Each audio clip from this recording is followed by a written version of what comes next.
ذهن ما چشمه جوشانیه که همواره در حال جوشش افکاره. البته چشمه‌ای که بهار و تابستان و پاییز و زمستان نمیشناسه، همواره در حال جوششه. سلام، فرزانه زمانی هستم، مشاور و روان درمانگر. به چنل یوتیوب من خوش آمدید. ممنون میشم که منو سابسکرایب کنید. ذهن ما همواره در حال داستان سراییه. داستان‌های مختلفی میگه، راجع به خودمون، راجع به گذشته، راجع به اطرافیانمون، راجع به آینده. میخوام راجع به داستان‌های ذهن براتون صحبت کنم. یکی از داستان‌های ذهن قضاوت هاست.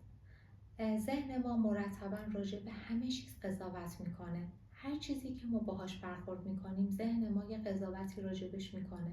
خوبه، بد، زشت، عالیه، مخرب، خراب، وحشتناکه. یکی دیگه از داستانهای ذهن بایدها و نبایدهاست. ذهن ما مرتباً در حال تولید باید و نبایده. باید این کار رو میکردی، نباید اینو میگفتی، نباید اینجا میرفتی، نباید این کار رو میکردی.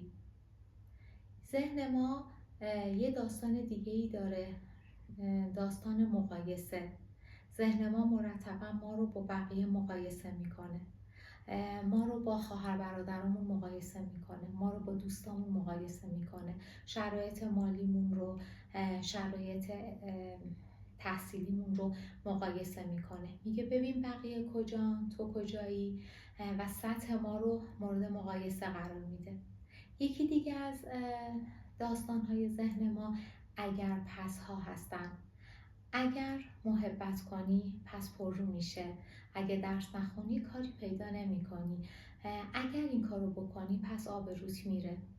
ذهن ما داستان‌هایی داره از جنس برنامه‌ریزی، تحلیل و پیشگویی. ذهن ما همواره داستان‌هایی داره با واژه‌های مقایسه، باید نباید، اگر پس‌ها، قضاوت‌ها. این حالت ذهن ما باعث شده که کره خاکی خیلی پیشرفت کنه، خیلی به دستاوردها و تکنولوژی ما برسیم. اما اونجایی برای روان ما مشکل ساز میشه که ما این تولیدات ذهن رو، این داستان‌هایی که ذهنمون میگه رو حقیقت مطلق میدونیم.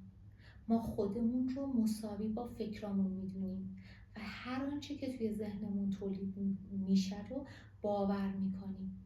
اینجا دچار خطا میشیم. اینجا سلامت روانمون به خطر میفته.